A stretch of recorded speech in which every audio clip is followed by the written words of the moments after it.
Love and affection is the main thing. ہر ایک کو اسی چیز کی ضرورت ہے, صرف بچوں کے نہیں, ہم بھی بچے ہی ہیں, بھی آپ کے خیال سب کو چاہیے. السلام علیکم. آج ہم committee for the welfare of prisoners کی طرف سے اپنے پہلے پوڈ کاسٹ سیریز کی فرسٹ ایپیسوڈ کے ساتھ حاضر ہیں. سب سے پہلے میں committee for the welfare of prisoners کے بارے میں بتانا چاہوں گی کہ ہم نے اپنے کام کا آغاز 2004 میں جسٹس ناصر اسلم زاہد کی سربراہی میں وومن پرزن کراچی سے شروع کیا. حکومت سندھ کے تعاون سے قائم کی گئی اس کمیٹی کا مقصد سندھ کی جیلوں میں موجود قیدی خواتین تک جلد انصاف تک رسائی ممکن بنانا تھا تاکہ انہیں منصفانہ ٹرائل کا حق حاصل ہو سکے. حکومت سندھ کی ہی کاوشوں سے اس کمیٹی نے گزرتے وقت کے ساتھ سندھ کی 22 جیلوں میں اپنی خدمات کے دائرہ کار کو بڑھایا ہے. اس کے ساتھ ہی اسی کوششوں کی ایک کاوش جو ہے وہ ابتدائی تعلیمی مراکز ہیں, یعنی ارلی لرننگ سینٹرز ہیں, جو کہ ان خواتین جو کہ وومن پرزن میں موجود ہیں ان کے بچوں کی ابتدائی تعلیم کو بنیادی نظر میں رکھتے ہوئے بنائے گئے ہیں. بیسکلی یہ کیا محرکات تھے جس کی بنیاد پہ جو ہے یہ اسکولوں کا قیام عمل میں لایا گیا. بنیادی طور پہ 2015 میں committee for the welfare of prisoners نے ایک تحقیق منعقد کی بیبیز بیہائنڈ بار کے نام سے, جس میں وومن پرزن میں مختلف عورتوں کے ساتھ بات چیت کی گئی اور مختلف نتائج اخذ کیے گئے تحقیق کی بنیاد پہ.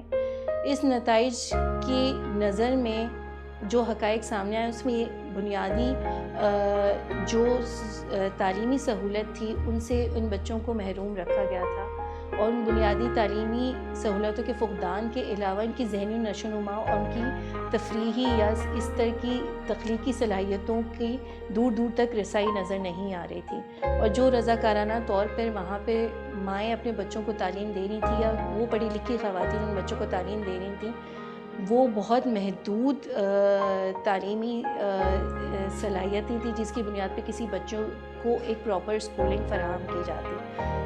گزشتہ 7 سالوں سے یہ سینٹرز جو ہیں وہ وومن پرزن کے اندر وومن پرزن کراچی حیدرآباد میں اپنی خدمات انجام دے رہے ہیں کامیابی کے ساتھ. اس انٹرونشن میں جن بنیادی لوگوں کی شمولیت ہمارے ساتھ رہی ہے اور جن کا بنیادی کردار رہا ہے ان کا تعارف میں آپ سے اپنے پینلسٹ کا کروانا چاہوں گی. ہمارے ساتھ ہیں ڈاکٹر حبیبہ, جو کہ ایک مشہور چائلڈ اسپیشلسٹ بھی ہیں. اس کے علاوہ وہ ایک ایجوکیشنلسٹ اور ہیومن رائٹ ایکٹیوسٹ بھی ہیں. زندگی کا 40 سال کا ان کا خدمات کا تجربہ خاص کر وومن اور چلڈرن کی زندگیوں کو بہتر بنانے کے لیے ہمیں مختلف ایسوسیشنز کے ساتھ نظر آتا ہے, تو ہم شکریہ ادا کرتے ہیں کہ آپ ہمارے ساتھ ہیں. دوسری ہماری پینلسٹ ہیں مس مناز محمود صاحبہ, جو کہ جن کا بہت نام ہے بڑا ایجوکیشن سیکٹر میں, اور انہوں نے پاکستان کے دیہی اور شہری علاقوں میں بڑے پیمانے پر چھوٹے اور بڑے بچوں کی نصاب کی تیاری میں بہت اہم کردار ادا کیا ہے اور بہت بڑے پیمانے پہ ان کی خدمات ہیں. تو میں ان کا شکریہ ادا کروں گی کہ وہ ہمارے ساتھ آج موجود ہیں.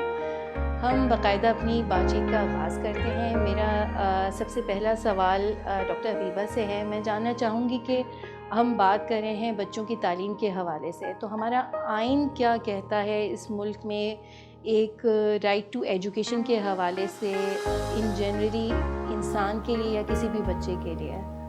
دیکھیے, رائٹ آف ایجوکیشن تو ہر بچے کا حق ہے. یہ تو ہمارا آئین صاف صاف کہتا ہے کہ ہر بچے کا حق ہے کہ اس کو تعلیم ملے.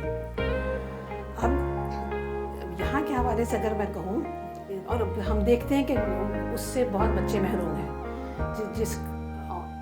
اور جیل کے حوالے سے اگر میں بات کروں, چونکہ ہم جیل کی بات کر رہے ہیں, یہاں تو کوئی کانسیپٹ ہی نہیں ہے کہ جو جیل میں بچے ہوں ان کو تعلیم دی جائے.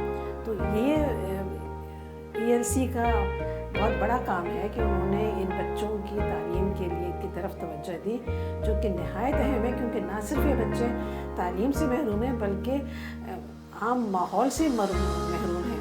جس ماحول میں وہ رہتے ہیں اس میں اگر وہ بڑے پلے اور تعلیم نہیں ہوئی تو یہ کرمنلز بننے کا ان میں اندیشہ ہوتا ہے. آپ کا شروع سے پرزن کے حوالے سے بہت ایکسپیرینس رہا ہے جانا, خاص کر بچوں کی میڈیکل کیمپس کے حوالے سے یا امیونائزیشن کے حوالے سے. تو میں جاننا چاہوں گی کہ جب آپ ابتدائی دنوں میں پرزن جاتی تھیں تو وہ کیا ایسی ہارش ریالٹیز تھیں یا وہ کون سے ایکسپیرینسز تھے جس کی وجہ سے آپ لوگوں آپ کی موٹیویشن کیا تھی کہ میں نے ان بچوں کے لیے کام کرنا ہے, یا مجھے مطلب ان اداروں کے ساتھ ملا کے ہم نے ساتھ مل کے کچھ کرنا ہے؟ تو اس کے بارے میں تھوڑا سا بتائیں. یہ بہت پرانی بات ہے, میں 1980s کی بات کر رہی ہوں. 1980s में ज़ियाउल हक का ज़माना था और उस ज़माने में ज़िना ऑर्डिनेंस आया था। उस हवाले से एकदम से बहुत सी औरतें जेल में गईं और उस ज़माने में ये जो औरतों का जेल था ये मर्दों के जेल की एक बैरक थी, उसको हवा बैरक कहते थे। तो हवा बैरक में एक बड़ी सी बैरक थी और सब औरतें फ़र्श पे रहती थी और सर्दी का ज़माना था, ठंडे फर्श थे, उसमें रहती थी भाई, वो भी और उनके बच्चे भी। अब आप यकीन नहीं करेंगे कि जब मैं उर्दू बाज़ार गई, मैंने कहा चलो बच्चों के लिए कुछ चार्ट ले आऊँ, तो अलिफ से अनार, बे से बकरी, पे से पतंग, ये होता ना अलिफ बे पे। इन बच्चों ने ना कभी अनार देखा था, ना बकरी देखी थी, ना पतंग देखा था। उसी से तो इंसान रिलेट करता है ना। तो मैंने चार्ट नहीं लिया, फिर मैंने कुछ ब्लॉक्स लिए, कुछ ये पेंसिल, कलर पेंसिल, ये वो जो भी की। कहने का मकसद है कि ये बच्चे इतने डिप्राइव्ड और एक बैरक के अंदर, तो तभी मैंने सोचा कि कुछ ना कुछ होना चाहिए। तो फिर बच्चों को पढ़ाना शुरू हमने वहीं किया और एक वरांडे में शुरू किया। इस तरह ये चीज़ें बढ़ती गई और आहिस्ता आहिस्ता ये होते होते अब ELC ने जब ये 2015 में शुरू किया, ये तो बहुत अच्छे स्केल पे शुरू किया, मगर तब भी हमने जो किया था तो इस रबिया मिनाई जो है AMI मॉन्टेसरी की, उन्होंने मेरी मदद की। उन्होंने अपने स्कूल से सामान भेजा और टीचर्स भेजे और सब कुछ किया। तो ये आहिस्ता आहिस्ता चीज़ें बढ़ती रहती हैं, मगर परसिस्टेंस चाहिए होती है कि लगे रहो, तो आहिस्ता आहिस्ता चीज़ें बढ़ती रहती हैं। और आज जिस स्टेज पर है तो अभी हम आप तफसील से भी बात करेंगे किस तरह कहाँ पहुँचा। हाँ जी, बिल्कुल। आपका ये कहना है कि चीज़ें परसिस्टिंग हो, मतलब मुस्तकिल मिजाजी के साथ हो रही हैं तो बेहतरी आ रही है। सही इब्तिदाई दिनों में तो हमें ज़ाहिर बात है क्योंकि इंफ्रास्ट्रक्चर नहीं था, प्रॉपर चीज़ें नहीं थी, तो हमने उसके ऊपर ज़ोर दिया।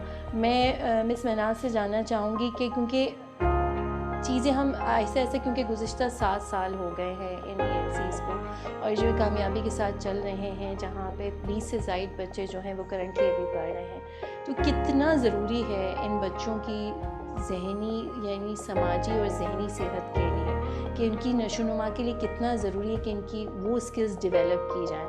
तो इस बारे में आप थोड़ी सी अपनी राय दें।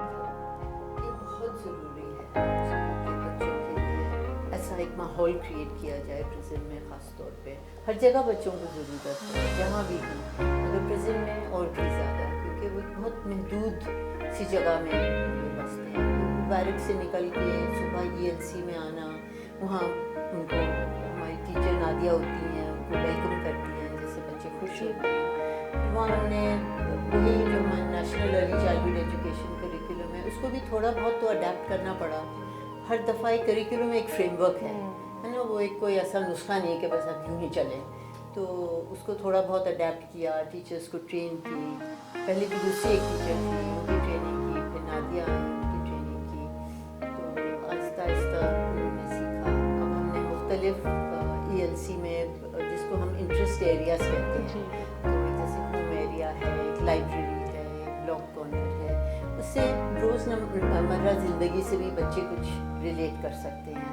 कुछ तो ऐसे भी बच्चे हमारे पास ELC में जो वहीं प्रिजन में ही पैदा हुए हैं, उन्होंने बाहर की दुनिया कभी देखी नहीं, और जाते भी हैं तो माँओं के साथ कोर्ट में जाते हैं, बस उनकी ये आउटिंग होती है। तो यहाँ अंदर एक ऐसा माहौल क्रिएट करना जहाँ पे वो बहुत रंग होते हैं, खुशी होती है, छोटे बच्चे हैं, नज़में भी होती हैं, गाने भी गाते हैं, मूवमेंट भी होती है, आउटडोर टाइम भी होता है। तो एक इस्टेब्लिश्ड एक रूटीन उनके लिए बहुत लाजमी होता है छोटे बच्चों के नशोनुमा के लिए।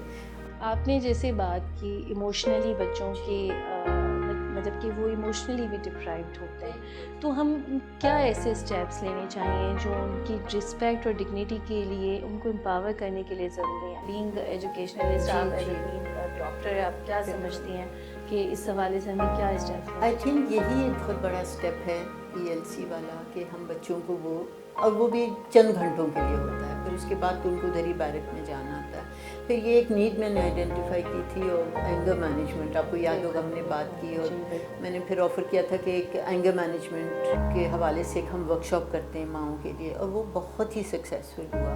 इतनी जल्दी माओं ने उसको सारी बातों को एक्सेप्ट किया, उनको ये रिस्पेक्ट माओं को भी दिया ना कि आप खुल के बात करें और जो भी आपके दिल में है। तो एक बहुत एक सर वैसा माहौल क्रिएट करना होता है, चाहे वो ELC में हो, चाहे माओं के साथ हो, जहाँ हम बताएं कि हम इक्वल हैं आपके। तो आप कुछ भी बात कर सकते हैं हमारे साथ, आप उनको, हम अगर खुद रिस्पेक्ट करेंगे तो वो भी रिस्पेक्ट देंगे। बच्चों के साथ भी वही है, you have to treat them with respect. बच्चों को खामखा में डांट टपट करना, उनको मारना, उनको ये सब is just not on. And हमने आइन की बात की, एक convention of the rights of the child भी है, तो उसके आर्टिकल 31 में ये बात होती है about childrens right to play. तो उनको प्ले का भी टाइम देना बहुत लाजमी है। सो ये सब सारी चीज़ें निसाब में बिल्ट इन हैं।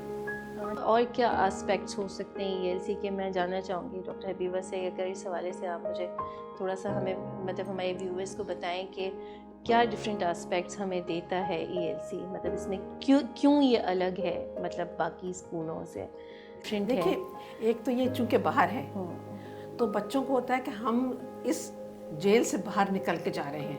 यूनिफॉर्म सुबह सब पहनते हैं, खुशी खुशी यूनिफॉर्म पहन के, जूते हुए मोज़े पहन के निकलते हैं, लाइन बनाकर आते हैं, एक डिसिप्लिन है, बाहर आते हैं। अच्छा, यहाँ फिर इनको तमीज़ तहज़ीब, अच्छा अंदर तो अक्सर गालम गलौज भी सुनते रहते हैं और सब कुछ, थप्पड़ी मार दिया किसी ने कुछ कर दिया। यहाँ ये सब कुछ नहीं होता है, प्यार मोहब्बत मिलता है, which is the most important thing. Love and affection जो है ये बच्चे के लिए बहुत ज़रूरी है। टीचर उनको इज़्ज़त देती है, लाइन से बिठाते हैं, डिसिप्लिन लाया जाता है जो कि जेल के अंदर नहीं, डिसिप्लिन लाया जाता है। एक दूसरे से बदतमीज़ी नहीं करने के सिखाया जाता है। सो एक कैरेक्टर बिल्डिंग आती है। और अगर कुछ शुरू में कोई बच्चे बदतमीज़ भी होते हैं, बाद में टीचर को डांट भी देते हैं, हम आपकी क्यों सुने, हम नहीं सुनना, हमें अपना करना है, भाग जाते हैं क्लास से, हम बाहर झूले पे झूलना है, हम आपके साथ पढ़े क्यों अंदर, ऐसे भी करते हैं। मगर फिर ग्रेजुअली उनको डिसिप्लिन किया जाता है और ग्रेजुअल चेंज आता है। दूसरी बात कि बाज़ बच्चे शुरू में बहुत शाई होते हैं। अच्छा, शुरू में आते हैं तो पुलिस से बहुत डरते हैं क्योंकि वो थाने से होकर आते हैं और वहाँ ज़रा सख्ती होती है। अब आहिस्ता आहिस्ता जेल की पुलिस वैसे भी नर्म है, वो थाने की पुलिस से फ़र्क है, और फिर इनको अपना दोस्त समझते हैं, इनके साथ खेलते भी हैं। तो ये नहीं कि ये जो चेंज ऑफ कैरेक्टर आता है, जो चेंज ऑफ बिहेवियर आता है, दिस इज़ मोस्ट ग्रेटिफाइंग। अच्छा, मैं जानना चाहूँगी यहाँ किस एजेस के बच्चे शामिल हैं, मतलब किस तरह के एजेस के बच्चे इस ELC में पढ़ाए जाते हैं? एक काफ़ी रेंज है बच्चों की एजेस में, 3 साल से लेके कुछ 7-8 साल के भी हो जाते हैं, पर उसके बाद इजाज़त नहीं है ना उनको वहाँ पे रखना, कहते हैव टू लीव। ठीक है, तो इसी हवाले से फिर बच्चों का करिकुलम डिज़ाइन है या मतलब बच्चों के एजेस के हवाले से, या उनके कोई टाइम स्लॉट है, क्योंकि एक साथ सारे बच्चों को सेम एज में पढ़ाना कितना चैलेंजिंग रहा होगा? है चैलेंजिंग, लेकिन एक मल्टी ग्रेड सिस्टम भी होता है जिसमें, एंड एक्चुअली बहुत अच्छा होता है वो, अगर एक टीचर को सही समझ आए। क्योंकि देखिए घरों में भी अगर बच्चे सबके घर में होते हैं तो सब एक एज के तो नहीं होते, मगर सब एक दूसरे से सीखते हैं। तो अगर पीयर टू पीयर लर्निंग एक समझ आ जाए टीचर को तो वो एक्चुअली बहुत फ़ायदेमंद भी हो सकता है। लेकिन ऐसा है कि इतने ज़्यादा बच्चे एक वक्त में क्लासरूम में नहीं होते, कभी 8-10, कभी ज़्यादा हो गए तो 12 हो गए। तो टीचर ग्रुप वाइज उनको डिवाइड करके, जो थोड़े बड़े हैं, जो थोड़ा आगे निकल चुके हैं अपनी राइटिंग में, रीडिंग में, नंबर वर्क में, तो उनको मुख्तलिफ काम दिया जाता है। और जो छोटे हैं, जो अभी कलरिंग कर रहे हैं या स्क्रिबलिंग कर रहे हैं या कुछ और, उनको उनके लेवल का काम दिया जाता है। अच्छा, क्योंकि हम अब मैं चाहती हूँ कि क्योंकि हम इतना अरसा हुआ माशाल्लाह से 7 साल से ये चल रहा है, तो आप क्या वे फॉरवर्ड देखते हैं इसका? क्योंकि अब हम चाहते हैं कि हम इससे मज़ीद आगे कोई इस तरह से बड़े वे फॉरवर्ड की तरफ जाएँ, ताकि सोसाइटी में थोड़ा सा और बड़े पैमाने पर चेंज लाने की ज़रूरत है।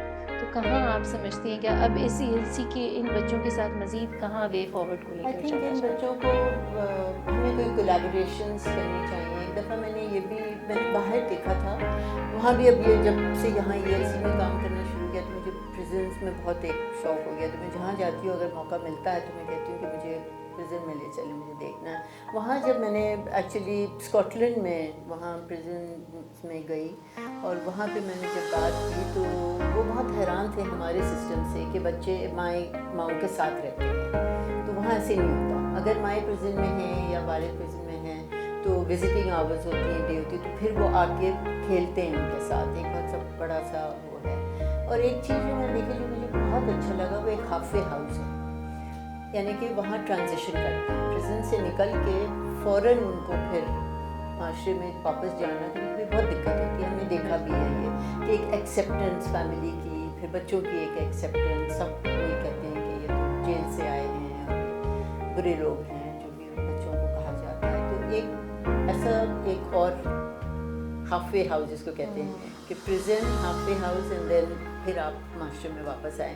تو وہاں ان کو پھر واپس ٹرانزیشن کرنے کی اسکل سکھائی جاتی ہیں. تو ایک تو یہ ایک آئیڈیا مجھے بہت اچھا لگا. کبھی اگر ہم سوچ سکتے ہیں اس طرح کی اس چیز, پہ ہماری مطلب گورنمنٹ کی Government پالیسیز کو کی ریفارم کرنے کی reform کی بہت ضرورت ہے. اور ہے. اگر آپ اور دوسری ایک اور چیز جی ہے جی کہ بچوں کو کسی طرح اسکول میں اگر ہم ان کو کچھ جیسے کہ ٹی سی ایف کے اسکولس ہیں یا سندھ ایجوکیشن فاؤنڈیشن ہیں اور بھی ایسے این جی اوز ہیں جو کہ نان فارمل ایجوکیشن بھی کرتے ہیں, فارمل بھی کرتے ہیں.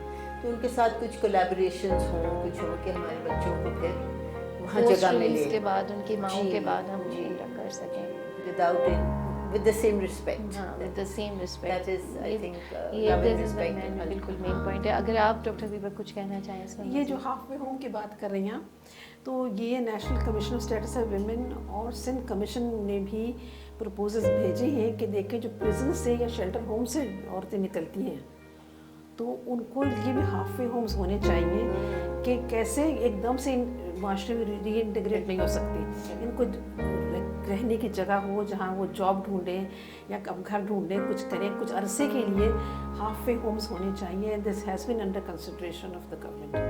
That's very good to know that because they need to integrate back into society.